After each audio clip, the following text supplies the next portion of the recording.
Graça e paz, irmãos.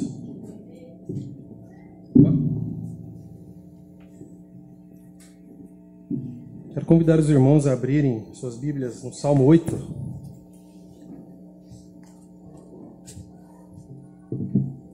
Salmo capítulo 8.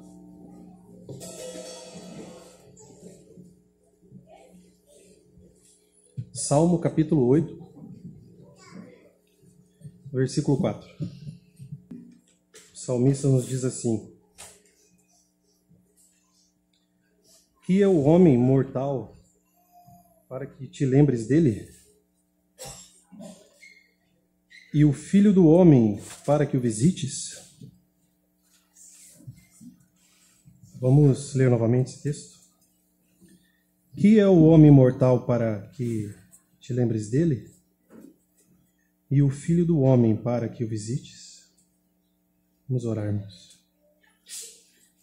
Senhor, nós continuamos te dando glórias, graças e louvores, porque nós vamos compartilhar a tua palavra, não é a nossa, são os teus pensamentos. Por isso nos ajuda, Senhor.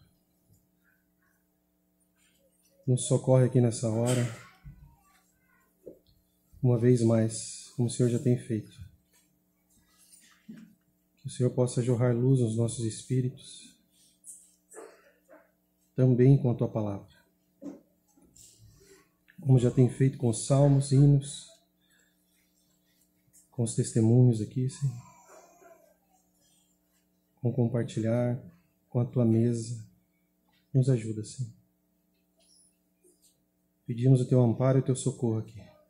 No nome do Senhor Jesus oramos. Amém. Irmãos, nós temos compartilhado com os irmãos aqui, aproximadamente 2 semanas atrás, estive compartilhando com os irmãos, mas eu tenho seguido aquilo que os irmãos têm tido como encargo, e eu também, no meu coração, de nós falarmos um pouco das verdades, contidas no Antigo Testamento, que para nós são figuras, são sombras. Mas não somente isso. Hoje nós estamos numa nova aliança. E essas verdades para nós precisam ser realidades. Então, os irmãos já têm falado, o irmão Juliano já tem falado sobre a questão do tabernáculo, ligando o tabernáculo ao homem. E há 15 dias atrás eu entrei aqui num breve pano de fundo com os irmãos a respeito desse texto, principalmente do Salmo 8,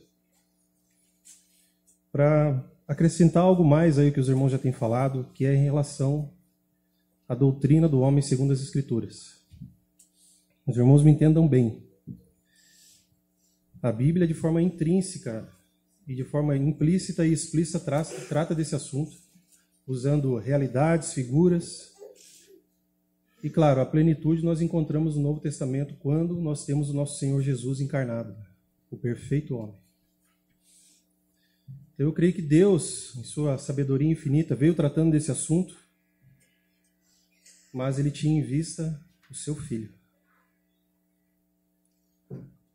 Homem perfeito, 100% homem, 100% Deus. Então, aquilo que Deus, em seu conselho eterno, concebeu no seu coração, nós podemos falar assim, Ele realizou no seu Filho. Ele estava buscando um homem segundo o seu coração. E graças ao Senhor, Ele encontrou isso na pessoa do Senhor Jesus, quando o Verbo se fez carne e habitou entre nós, cheio. Então, ali nós temos a plenitude, cheio de graça e de verdade, porque essa é a vontade de Deus para o homem. Essa é a vontade de Deus para nós, que nós cresçamos e que nós amadureçamos e que nós sejamos cheios de graça, de verdade.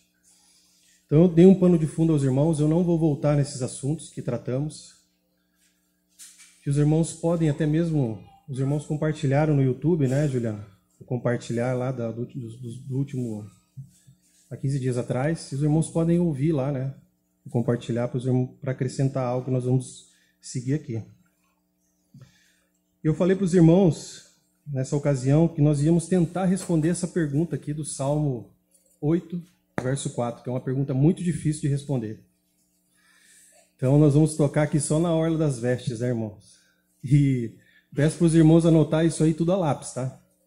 Não anote a caneta, anote a lápis. Porque pode ser que o Senhor jorre mais luz, você tem que apagar e anotar novamente aquilo que o Senhor vai falar com vocês, tá bom? Amém? Então, essa pergunta aqui ela é muito importante, né?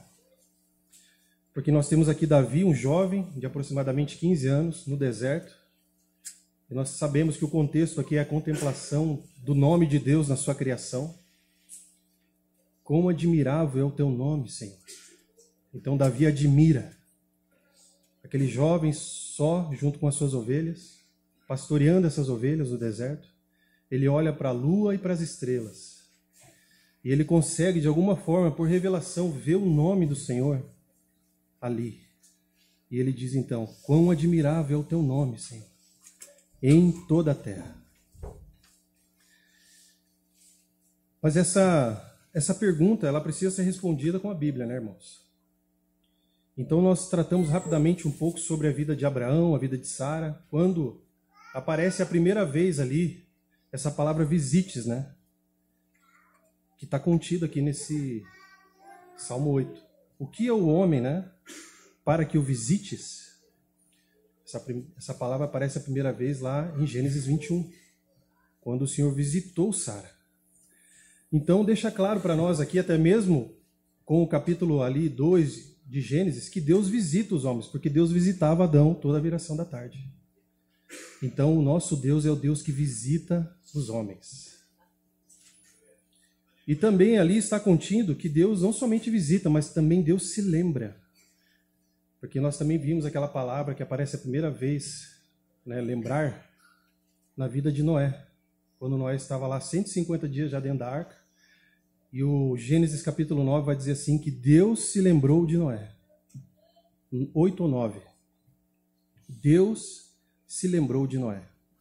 Então, o nosso Deus é o Deus que visita os homens e que também se lembra dos homens. Então, os irmãos, escutem lá, nós tratamos sobre esse tema lá, sobre Deus visitar e sobre Deus se lembrar. Então, se isso é assim, irmãos, se Deus, o Deus da Bíblia, ele se lembra e visita os homens, nós sabemos que é. Então, se o homem ocupa de uma forma especial os pensamentos de Deus e é alvo das suas visitas, nós precisamos saber o porquê isso é assim. Que é a pergunta do salmista. Que é o homem mortal, para que dele te lembres? Ou o filho do homem, para que o visites? O que há no homem, irmãos, que chama tanto a atenção de Deus, a ponto de mover o Criador dos céus e da terra? O último texto que nós lemos naquela ocasião foi Gênesis capítulo 1, verso 26. Vamos abrir lá, para a gente poder seguir?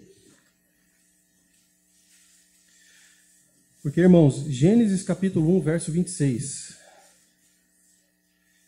e o verso 31 do capítulo 1 de Gênesis, eles lançam mais luz a respeito dessa pergunta.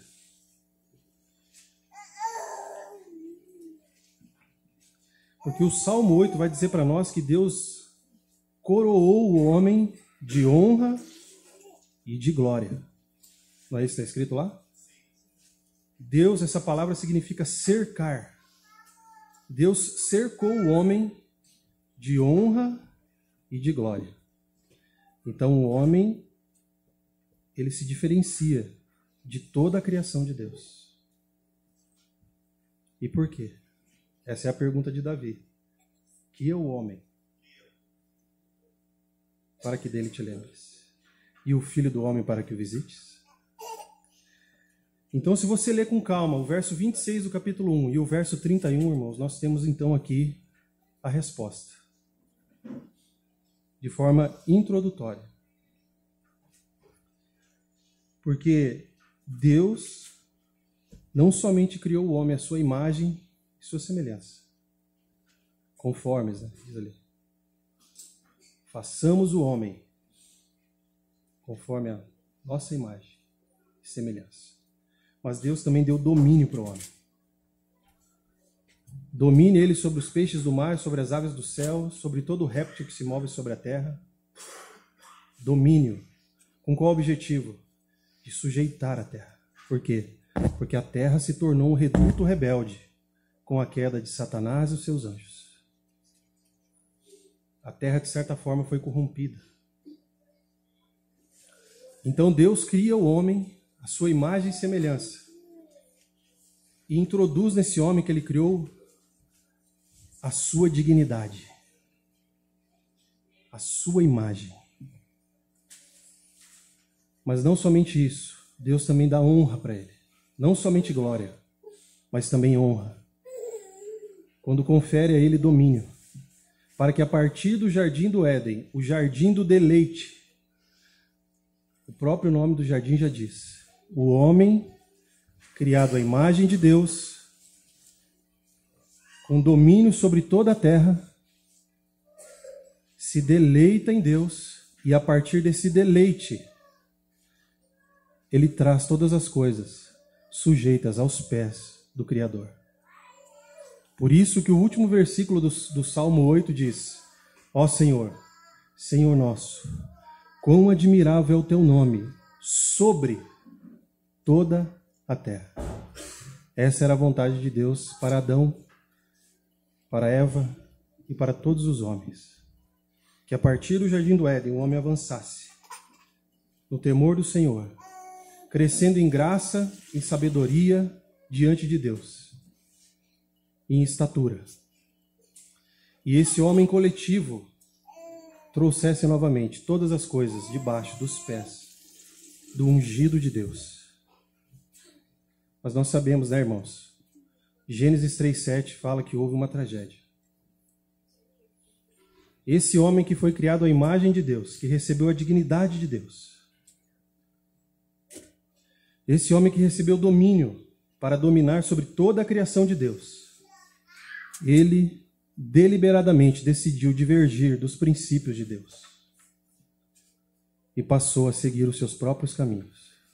Mas agora, debaixo da autoridade do príncipe deste mundo. Os irmãos conhecem a história ali, eu não preciso entrar. O homem se tornou um rebelde, forasteiro, escravo do pecado, escravo do ego e escravo do diabo. Que tragédia, irmãos. Então, quando você lê Romanos capítulo 3, você pode ver ali o Espírito Santo descrevendo qual é a condição do homem. Não há um justo sequer. Não há ninguém que entenda, não há ninguém que busque a Deus. Todos se extraviaram e juntamente se fizeram, os irmãos lembram?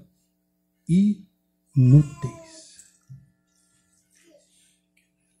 Mas mesmo assim, irmãos, Deus tem algo especial com o homem.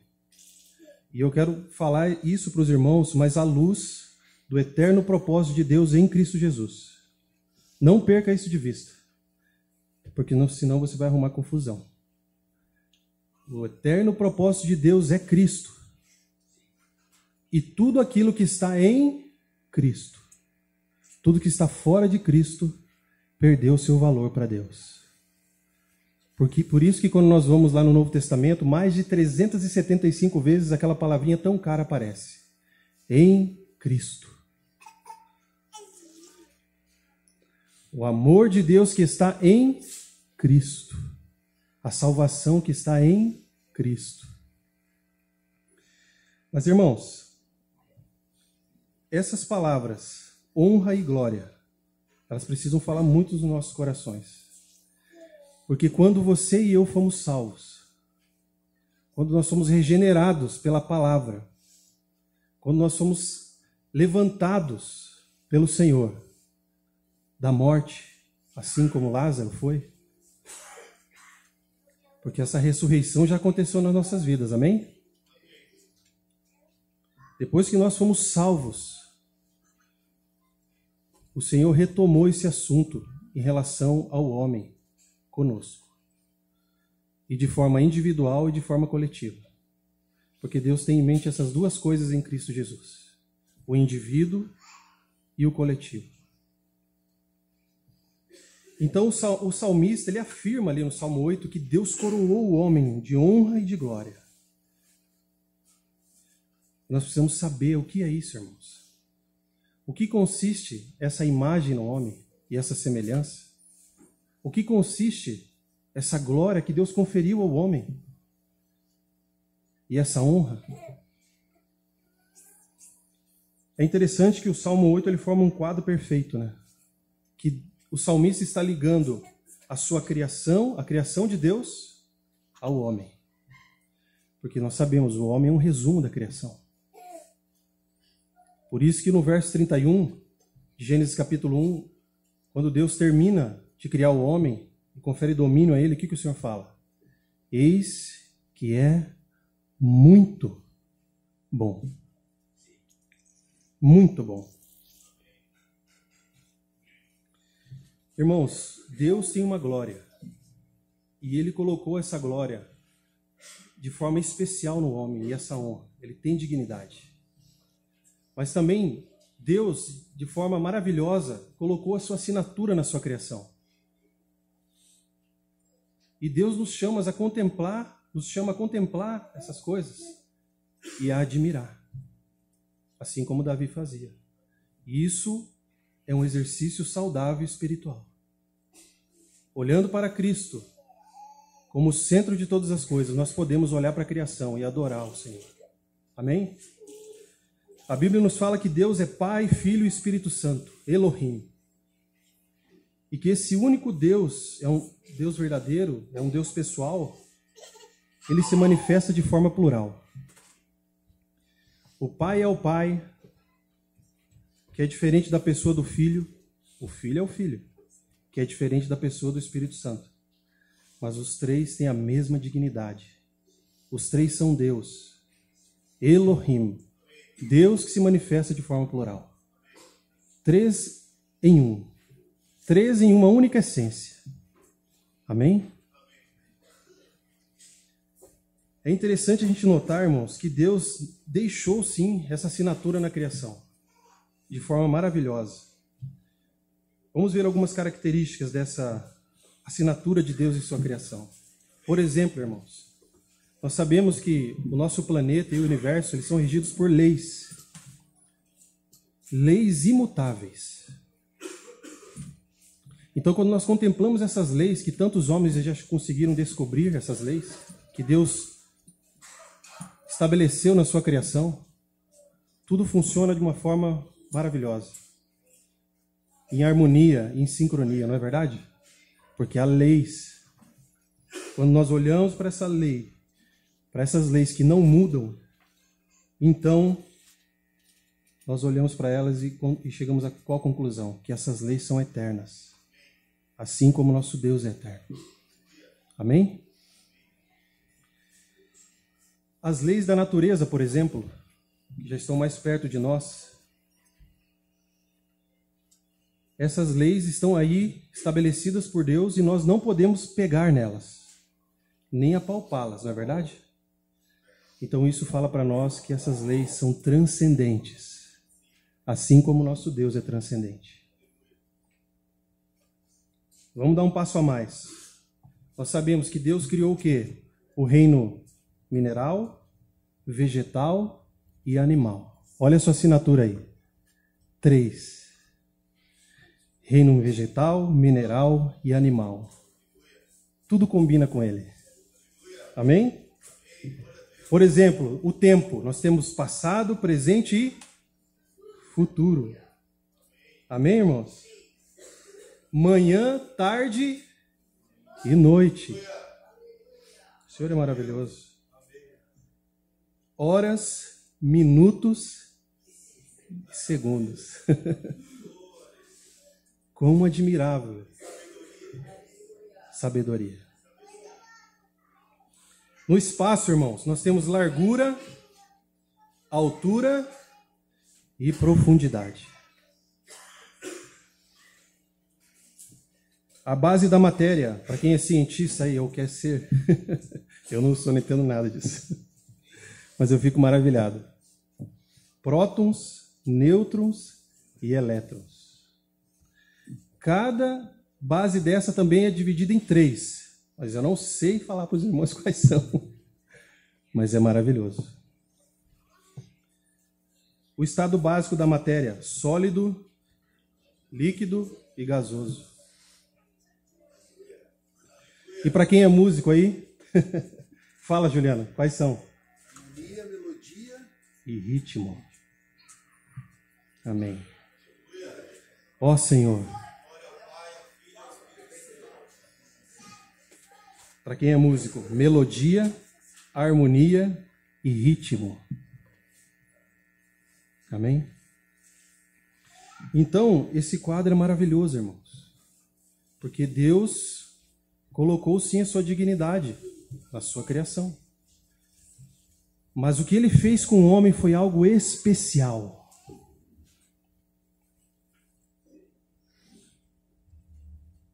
Eu ia trazer uma imagem para os irmãos aqui, mas eu acabei, peço até perdão para os irmãos, não me comunicando direito com o irmão Anderson.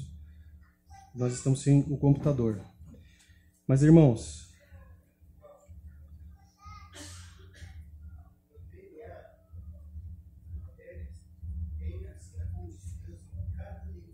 amém. Aleluia. O Senhor é maravilhoso. Irmãos, quando nós se deparamos com aquele versículo que nós já lemos há um tempo atrás, vamos ler de novo, Gênesis 1, 26. Ali diz assim, ó: façamos o homem à nossa imagem, conforme a nossa semelhança. O que consiste isso, irmãos? Graças ao Senhor por sua sabedoria. O homem, ele também é um ser triuno, tripartido: espírito, alma e corpo. Esse é o quadro que eu queria mostrar para os irmãos, mas eu não sei se os irmãos conseguem enxergar. Isso aqui mostra o homem no seu estado original, antes da queda. O espírito é o que nos torna a imagem de Deus, porque Deus é espírito. Amém? Então, Deus colocou no homem um espírito. Não é o Espírito Santo. Ele colocou depois. Amém? Mas quando Deus criou o homem, Deus colocou um espírito no homem. Um espírito criado, onde ele soprou nas narinas de Adão. Então, o espírito é o que essencialmente nos diferencia de todas as outras criaturas dessa terra. E aí o que Deus fez? Deus, em seu governo, estabeleceu que a comunicação dele com o homem criado se dá única e exclusiva no seu espírito. Então o espírito é o lugar da comunicação com Deus, é o lugar da comunhão. No espírito que Deus criou do homem e soprou nas suas narinas, então o homem se tornou uma alma vivente, como nós vemos lá em Gênesis. Nós também temos 3 faculdades nesse espírito. Nós temos a consciência, nós temos a intuição e nós temos a comunhão. Essas 3 faculdades Deus enxertou, vamos dizer assim, no espírito humano, para que o homem pudesse ter comunhão com Deus, andasse na direção de Deus e tivesse consciência de Deus e do seu próximo. E também de toda a criação de Deus. Deus também criou o homem com uma alma. Então, a alma, ela surgiu quando o espírito tocou a matéria. Quando o espírito do homem tocou o barro, Adão, a alma então apareceu. A nossa personalidade. Cada um aqui tem uma personalidade diferente. Nós somos únicos para Deus. E nessa personalidade, na alma, quando ela surgiu, Deus implantou 3 faculdades também. Implantou a mente, as emoções e a vontade. Para que o homem pudesse aprender, sentir e querer como Deus. Amém? E no corpo nós sabemos os 5 sentidos. Quais são os 5? Quem pode falar aí para mim?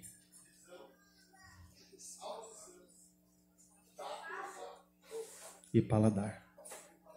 Exatamente. Irmãos, vamos ver os textos. Primeiro nós vamos ver os textos que falam do espírito humano. Amém?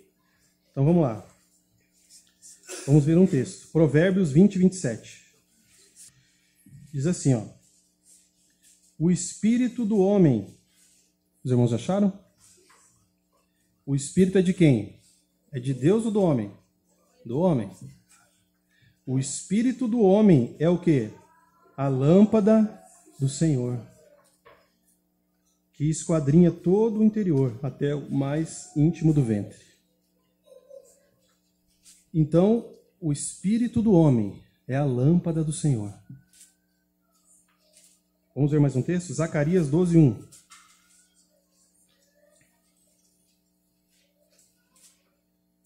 Algum irmão pode ler, fazendo favor? Zacarias 12, 1. Está vendo? Forma o espírito do homem dentro dele. Amém, irmãos? Nós temos muitos versículos que falam a respeito disso, irmãos. E nós precisamos conhecer. Lembra que eu falei para os irmãos que nós precisamos conhecer como nós somos? Porque senão o inimigo de Deus e das nossas vidas podem nos prender à vontade dele, como diz lá em Timóteo.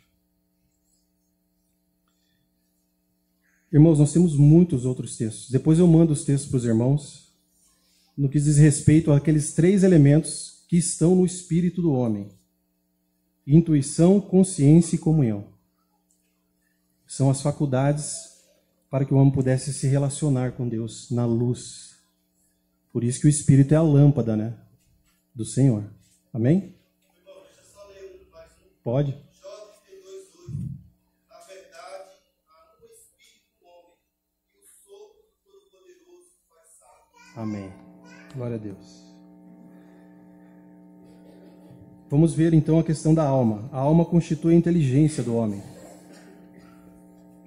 E Deus colocou a alma no homem para dar a capacidade para ele de conhecer, de sentir e de querer. Amém, irmãos? Irmãos, rapidamente, Provérbios 19, 2. Isso aí. Tem uma tradução que diz assim: não é bom que a alma fique sem conhecimento.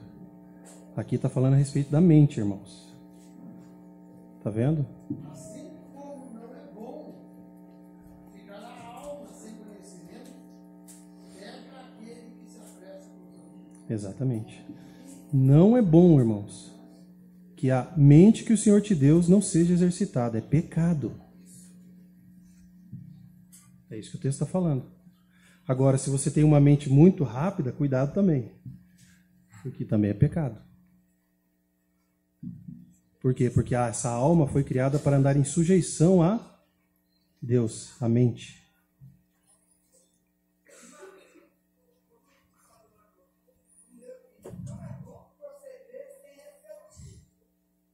Pensar.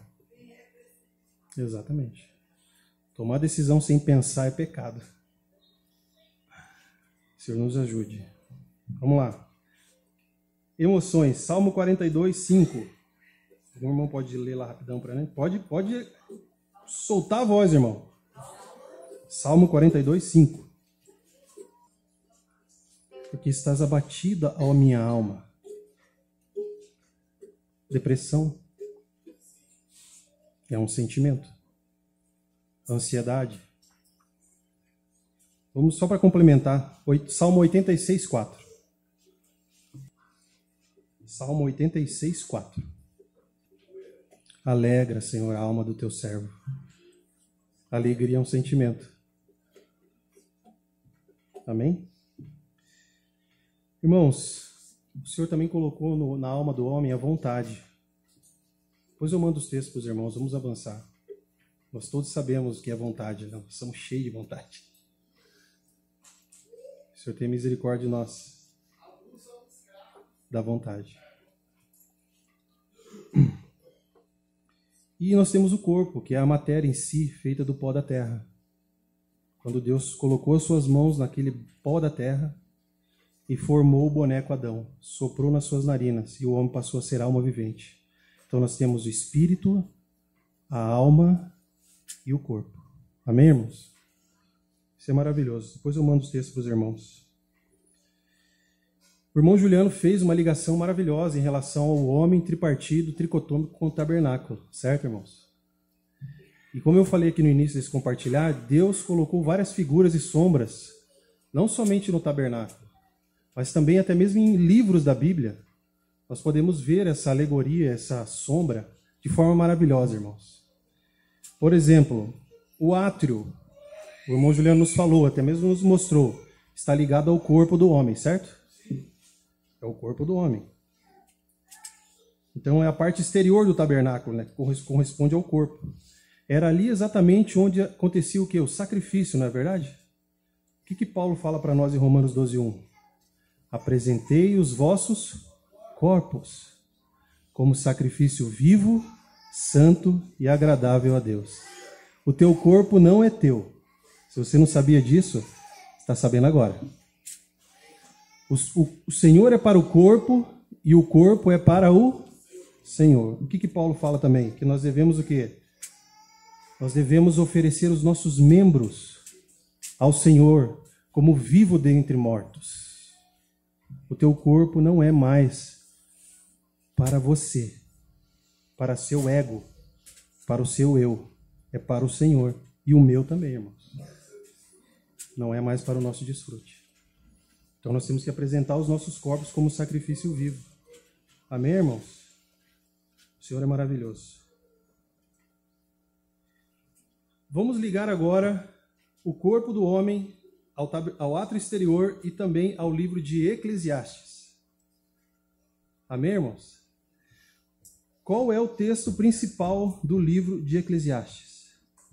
Está no primeiro capítulo, que diz assim, ó: vaidade de vaidades. Tudo é vaidade, diz o pregador. Passageiro. Certo? Nosso corpo é passageiro. Vamos lá.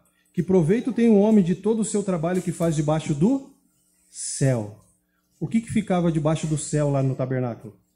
O átrio exterior ficava debaixo do céu. Amém? Agora vamos dar um passo a mais. O santo lugar faz referência e ligação, como nós vimos, à alma do homem. Ok?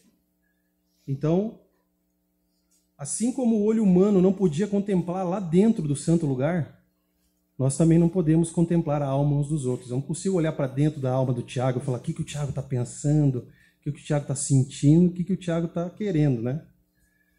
Eu consigo ver isso pelas atitudes do Tiago. Ações e reações. Mas eu não consigo entrar ali, né? O Senhor tenha misericórdia se você consegue. Cuidado, entendeu? Então, irmãos, ligando a alma do homem ao tabernáculo, nós podemos ligar também a alma do homem ao livro de Provérbios, por exemplo, que é o livro da sabedoria, não é verdade? E é interessante, né, que o principal versículo de Provérbios é Provérbios 4:23. Que diz assim: sobre tudo o que se deve guardar, guarda o teu coração. Sabe o que significa essa palavra guardar? Baixar a guarda. Cuidado, irmão. Não baixe a guarda do teu coração. De tudo que se deve guardar, guarda o teu coração, porque dele procede as fontes da vida. Amém? Então esse é o lugar da sabedoria, da inteligência. Apesar de o espírito também ter inteligência, a alma é o lugar da inteligência, que processa tudo que vem do espírito humano e transmite para os sentimentos, para a vontade e assim manifesta. Então, Nós precisamos ler com atenção Provérbios. Se nós lermos com atenção Provérbios, nós vamos chegar à conclusão de que nós precisamos ser iluminados pela sabedoria de Deus em nossas almas. Porque a vereda dos justos é como a luz da aurora, que vai o quê? Brilhando mais, mais e mais, até ser dia perfeito. Aquele que tem falta de sabedoria, peça a Deus. Amém. Bom, irmãos, agora e o Santíssimo Lugar, que o irmão Juliano ligou ao espírito humano? E realmente é assim. Com qual livro da Bíblia o irmão acha que essa figura aí e essa realidade no homem, o tabernáculo e a realidade no homem, combina? Algum irmão arrisca aí? Qual livro da Bíblia?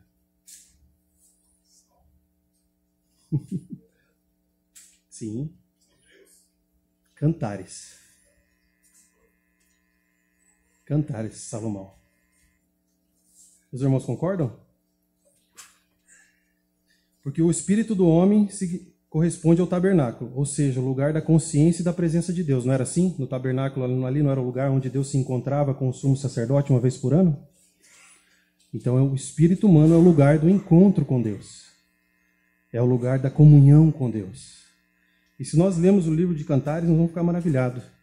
Ali nós temos 4 versículos que falam dessa união de forma perfeita. Quais são? O meu amado é meu e eu sou do meu amado. Eu sou do meu amado e o meu amado é meu. União. Amém?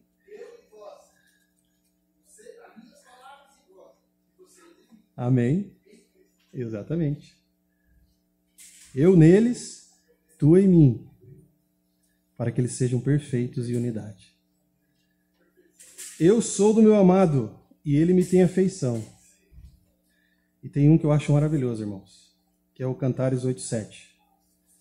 As muitas águas não podem apagar esse amor. Amém? O espírito humano é o lugar da comunhão. E nós precisamos saber essas coisas, irmãos, senão o inimigo vai trazer confusão nas nossas vidas. E a nossa carne, que é o nosso inimigo interno, também. Amém, irmãos? Bom, eu vou mostrar um quadro rapidamente aqui para os irmãos, que nós sabemos da queda, né, irmãos? O que aconteceu com o homem na queda? O homem morreu. Porque no dia em que dela comeres,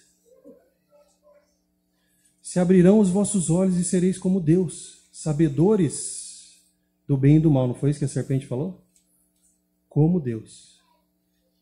E aí o homem foi lá e comeu. Mas Deus havia falado, no dia que dela comerdes, certamente morrerás. Vou falar para os irmãos o que eu creio aqui. Eu tenho consultado alguns escritos. O que morreu no homem? Instantaneamente o espírito humano. Mas ele foi desprovido das suas faculdades, do seu exercício? Completamente? Não.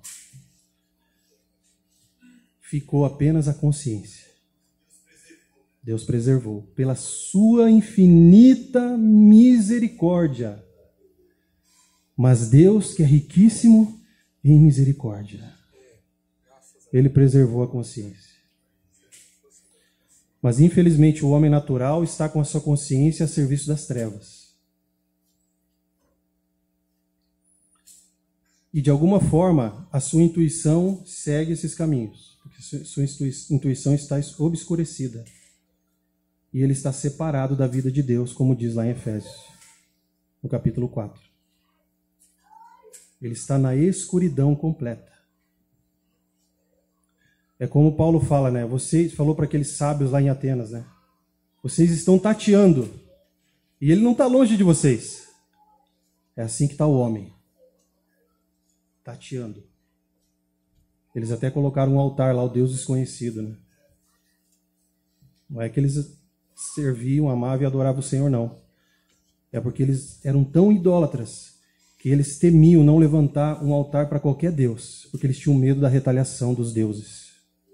Então eles falaram, vamos levantar um altar para esse Deus desconhecido aí também, que senão vão ter problema.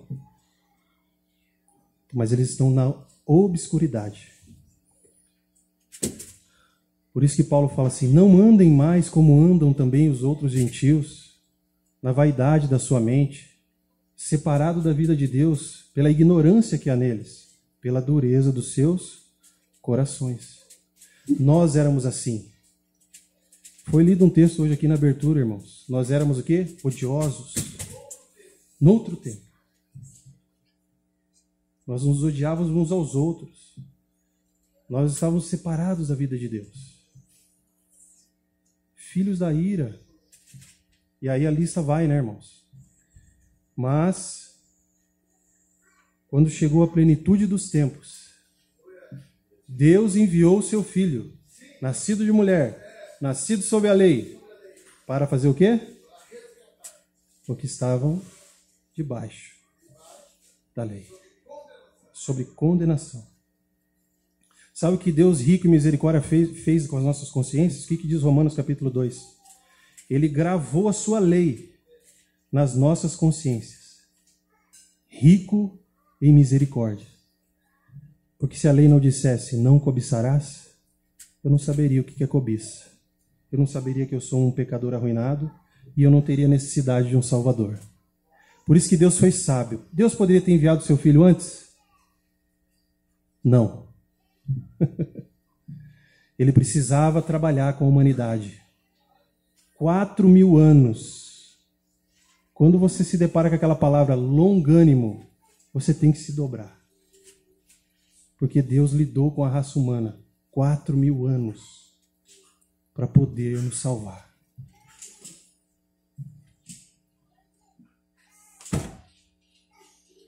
Irmãos, já estou entrando na conclusão. No Antigo Testamento, além de alegorias, sombras, realidades, o que me chama a atenção é algo que os irmãos chamam de duplo chamamento. Então nós tivemos alguns homens no Antigo Testamento que receberam esse duplo chamamento. O primeiro deles foi Abraão. Gênesis 22, 10. O Senhor fala, Abraão, Abraão.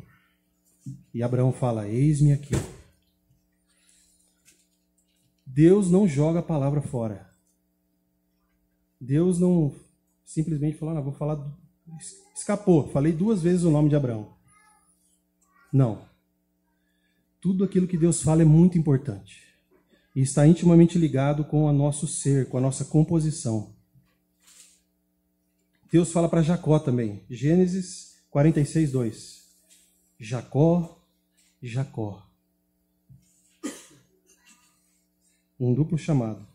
Depois nós temos Samuel, capítulo 3, verso 10. Samuel, Samuel. Os irmãos sabem o contexto, eu não preciso entrar. Irmãos, nós temos Êxodo, capítulo 3, verso 4. Quando Deus fala o que para Moisés? Moisés, Moisés. O que eu creio, irmãos? Que Deus estava chamando esses homens para entrar numa ordem de coisas que Deus estava prestes a iniciar e fazer. Mas antes dele chamar esses homens, ele trabalhou de forma maravilhosa no coração deles. Nós sabemos a história de Abraão. 11 visitas para transformar um idólatra num verdadeiro adorador. Coitadinho do Jacó. Esse homem foi trabalhado por Deus. Mas nós vamos entender o porquê. Deus trabalhou muito com ele. E não pense que você... não, eu não sou como Jacó. Não pense assim. Porque você ainda pode ser que não tenha visto o quanto você é Jacó. Eu sou Jacó. E Moisés, irmãos? O Senhor levou Moisés ao zero. Um homem que era eloquente, poderoso, general no Egito. Pensa todas as credenciais desse homem. E vai. Filho da filha de Faraó. E vai. Quando Deus aparece para ele em Horebe, atrás do deserto, não é nem no deserto, é atrás. O Senhor tem que levar você ao fim de si mesmo. O Senhor tem que me levar ao fim de mim mesmo. É interessante que o texto fala assim, que Moisés apacentava as ovelhas de quem? Do seu sogro Jetro. Não era nem dele as ovelhas. O Senhor tem que fazer isso conosco, irmãos. Para que nós possamos ouvir o seu chamado. Moisés, Moisés. Samuel, nós sabemos a história, como a sua mãe era uma mulher piedosa. E Samuel foi o fruto dessa vida piedosa. E o duplo chamamento não foi para o seu pai, nem para sua mãe. Foi para Samuel. Aquele que entrou pela porta lateral do tabernáculo, como aquele primogênito que era oferecido ao Senhor quando nascia. Porque tinha uma entrada, né? Para que ele pudesse exercer o serviço. Mas, irmãos, quando nós vamos para o Novo Testamento, nós também temos o duplo chamamento. E a primeira vez que nós vemos esse chamado duplo de Deus no Novo Testamento é na vida de Simão. Simão Pedro. O Senhor fala para ele, Simão, Simão. Não é assim? Pensa num apóstolo que foi trabalhado pelo Senhor também. Tem um livrinho do irmão... Eu esqueço o nome dele sempre. Os 7 degraus da queda... Como? Delcio Meirelles. Os 7 degraus da queda de Pedro. Leia esse livretinho, irmãos. Compre. E vocês vão ver como o Senhor é sábio. Como o Senhor é como José, né? Que sabe levar um pecador ao arrependimento. Assim como José levou Judá ao arrependimento. E os seus irmãos. Para que ele pudesse então se revelar para eles. Ele é o nosso José. O nosso Senhor Jesus. Amém? O segundo chamamento. É curioso o que o Espírito Santo faz, né? Já foi falado o nome dela aqui. Marta, Marta. Marta, Marta. Só que não há um eis-me aqui, né? Nem no Simão, nem na Marta. E o terceiro? Saulo, Saulo. É interessante a gente notar, irmãos, que no Novo Testamento o duplo chamamento está ligado a sair de uma ordem de coisas. O duplo chamamento no Antigo Testamento é entrar numa ordem de coisas. Mas o Novo Testamento é a sair de uma ordem de coisas. E essa ordem de coisas são as coisas do Adão falido. Do homem arruinado. Para entrar numa nova ordem de coisas em Cristo Jesus. O Senhor é maravilhoso. Ele tem que nos tirar, irmãos, de Adão e nos colocar em Cristo. E Ele fez isso quando nos transportou do império das trevas para o reino do Filho do seu amor. Ele nos tirou da morte e nos levou para a vida. Cantamos isso. Amém? Então, se ele teve que tratar com Marta, com Pedro e com Saulo, imagine comigo e com você. Ele vai fazer isso. Mas tem uma condição. Você precisa falar, eis-me aqui, Senhor. Amém, irmãos? Ouse falar, eis-me aqui, Senhor.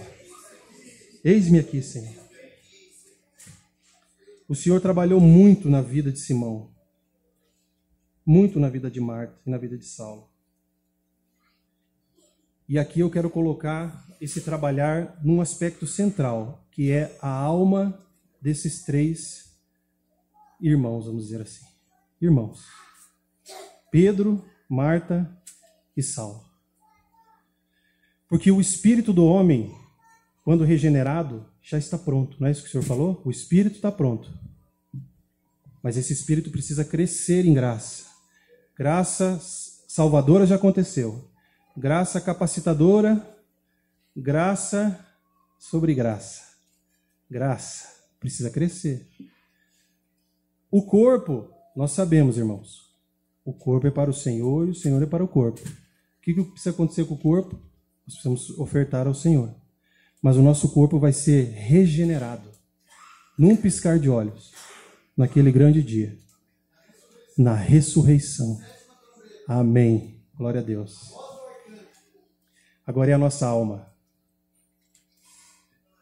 Ela precisa ser martelada pelo Senhor, golpeada pelo Senhor. Essa tem sido a tua oração? Ore assim, e o Senhor vai fazer. Não esperneia. Fica quieto diante do Senhor, porque o Senhor vai fazer algo maravilhoso na tua vida, na minha vida. Irmãos, o que aconteceu com os homens na queda? Os homens ficaram entenebrecidos no seu entendimento, como nós também estávamos. Nós andávamos assim, nós éramos assim, filhos da ira. Nós sabemos, né, irmãos? Mas o homem passou a ser um homem controlado pela sua alma. O pecador, a partir daqui, diz assim, ó. Eu penso, eu sinto, eu quero. Tanto através de Moisés, fala lá em Gênesis capítulo 6. Não contenderá para sempre o meu espírito com o homem, porque ele é carne. O homem agora ele está movido pelas suas paixões. O homem natural. Mas não convém assim ser conosco. Mas os homens são completamente racionais em suas concupiscências, emocionais e decididos, e usam o corpo para poder satisfazer as suas concupiscências da carne, concupiscências dos olhos e a soberba da vida, que é uma alma independente de Deus. É assim a condição do pecador. Eu penso, eu sinto e eu quero. É assim que você tem andado? Estou pensando em fazer assim. E vai e faz.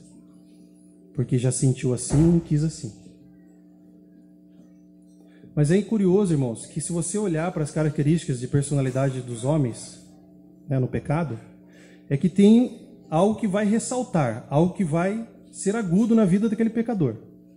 Seja ele não salvo, ou seja ele salvo. Existem os pecadores racionais. Tudo tem que passar aqui, ó. Se não passar aqui, tem que fazer sentido, senão... Então, ele é mais agudo na sua mente racional. Tem aquele pecador que é mais emocional. Ele é um pecador mais sentimental. Eu tenho que sentir assim, que se eu não sentir assim, então para mim não faz sentido isso aí. Eu não estou sentindo assim. Agora tem aquele pecador que é decidido. Eu vou fazer e não vai ter quem vai me segurar. A sua vontade é um touro. É um trator. Então nós temos essas características. E aonde que nós encaixamos o Simão Pedro? Alguém aí arrisca? Simão era muito volátil. Que é o que significa Simão, né? Tipo o livro dos Juízes. Um dia estava lá em cima, julgando tudo. No outro dia, está lá embaixo, falido. O livro dos Juízes é assim, né? Altos e baixos.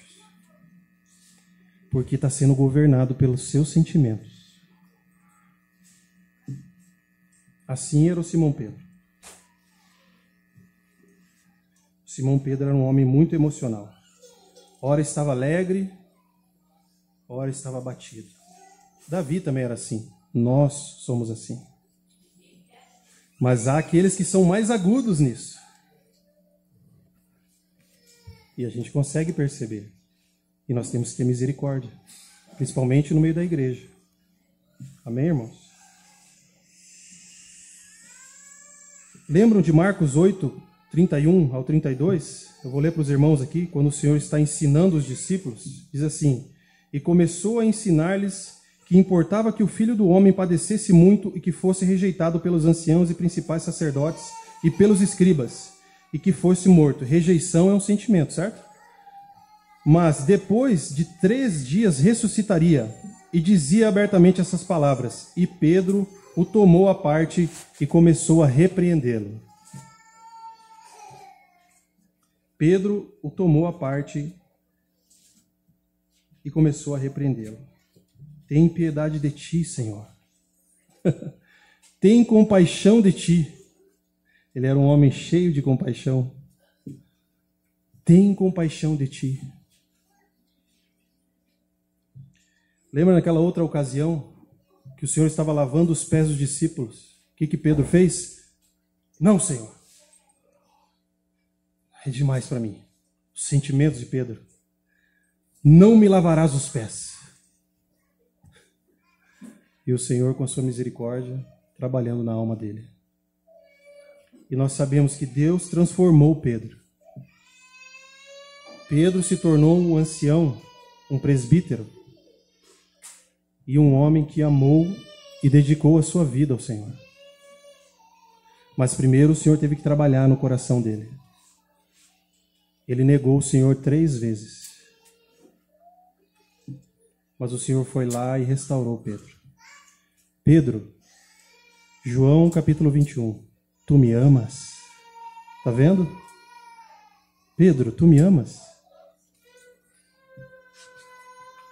Apacenta as minhas ovelhas.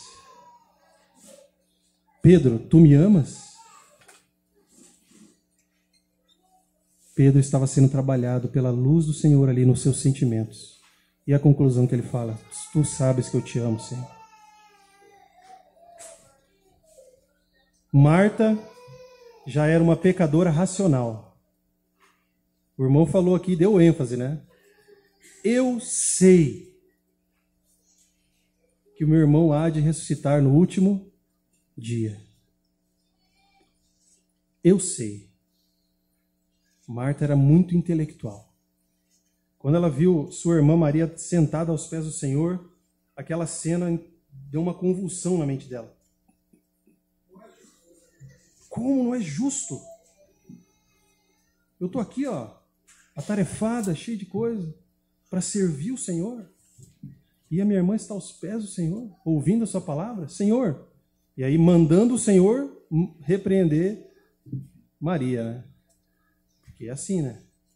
Eu sei. Tudo aqui, eu sei. Agitada na sua mente e ocupada com muito serviço, foi o que o Senhor falou para ela. Então, muitas vezes, irmãos, nós estamos assim. Um irmão vem conversar conosco sobre a palavra e você fala, eu sei. Mas isso eu já sei. Um irmão vem te repreender e você fala, mas isso eu já sei. Isso eu li no livro tal, isso eu li na Bíblia. Isso aí eu sei, eu já ouvi as pregações no YouTube. Eu sei.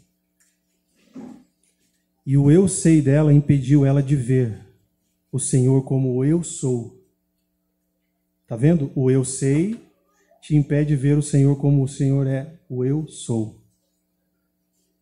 Eu sei. Então que o Senhor possa trabalhar nas nossas mentes também. Que nós possamos oferecer a nossa mente, o nosso corpo ao Senhor. Para que pela palavra nós possamos ser transformados na nossa mente. Pela palavra. Agora, e o Paulo, irmãos? E aqui eu já vou concluindo. O Paulo tinha uma vontade muito forte. O Senhor até chamou ele. Duro é para ti recalcitrar contra os aguilhões. Saulo era um touro aqui, O que ele decidia, ele fazia. Eu vou pedir cartas dos principais sacerdotes.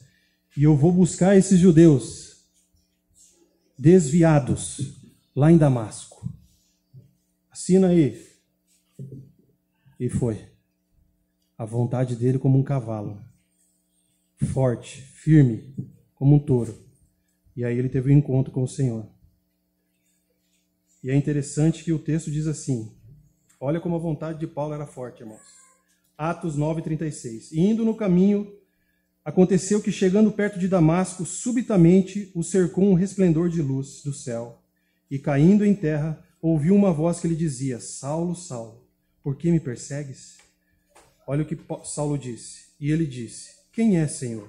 E disse o Senhor: Eu sou Jesus, quem tu persegues. Duro é para ti recalcitrar contra os aguilhões. E ele, tremendo e atônito, disse: Senhor, o que queres que eu faça?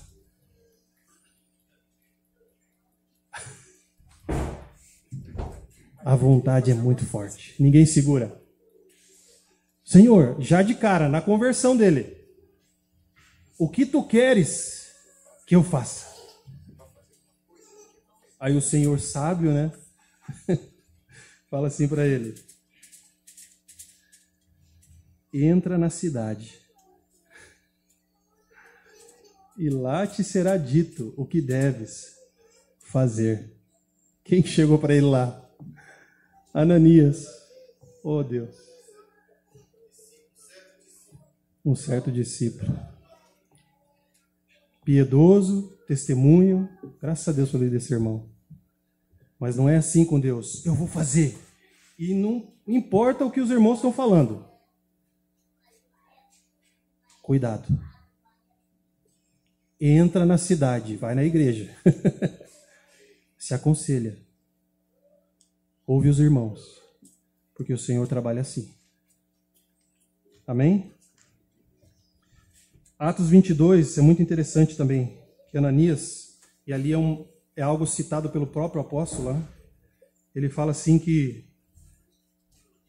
Deus, através de Ananias, diz assim para ele: o Deus dos nossos pais de antemão te designou para que conheças a sua vontade, não a dele, não a do Saulo, para que conheças a sua vontade.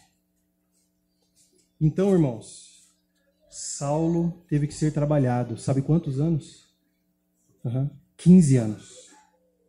15 anos pelo Senhor. Na sua vontade. Também na sua mente, também nos seus sentimentos. Tudo isso é simultâneo. Mas a sua vontade era mais aguda, irmãos. Irmãos, então nós precisamos ir diante do Senhor de forma sincera, todos nós. E levar diante do Senhor a nossa mente, os nossos sentimentos e a nossa vontade. E nós precisamos orar o Salmo 119, 25. Vamos ler? Salmo 119, 25. Se você ainda não fez essa oração, faça, irmão.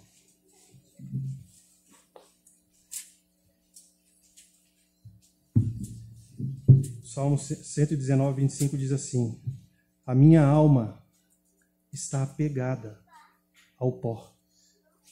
A nossa alma é apegada a coisas, a pessoas, a circunstâncias. A nossa alma é apegada ao pó. Mas qual que é a oração do salmista? Vivifica-me segundo a tua palavra. Hebreus 4:12. Porque a palavra de Deus é viva e eficaz. E ela penetra. E ela vai dividindo o quê? Espírito e a alma. E juntas e medulas. Se você não é um irmão, uma irmã que vai diante do Senhor em sinceridade e fala: Senhor, toma a tua espada aguda de 2 gumes, porque uma parte dela opera a morte, vai levar tudo a ruína na tua vida e na minha, para então ela poder, com a outra parte, edificar tudo aquilo que Deus quer que seja edificado na nossa vida. Nós precisamos ir diante do Senhor e fazer essa oração, porque nós somos apegados ao pó. Então que essa palavra viva e eficaz de Deus possa ordenar as nossas vidas, separando o que é espiritual, o que é da alma e o que é das juntas e medulas, para que nós possamos crescer diante do Senhor. Amém, irmãos? Que o Senhor possa fazer isso conosco. Vamos orar. Amém. Senhor, nós te damos graças. Senhor, obrigado pela luz da tua palavra. Senhor, nós somos tão complexos, tão misturados. Por isso nós precisamos da tua luz, Senhor. Por isso nós precisamos da tua direção. Por isso nós precisamos, Senhor, da tua vontade. Seja feita a tua vontade, assim na terra como no céu. Ajuda-nos, Senhor. Ajuda os irmãos aqui. Continua falando conosco. Para a tua honra e para a tua glória. E para o louvor da tua graça. No precioso nome do Senhor Jesus nós oramos. Amém, Senhor.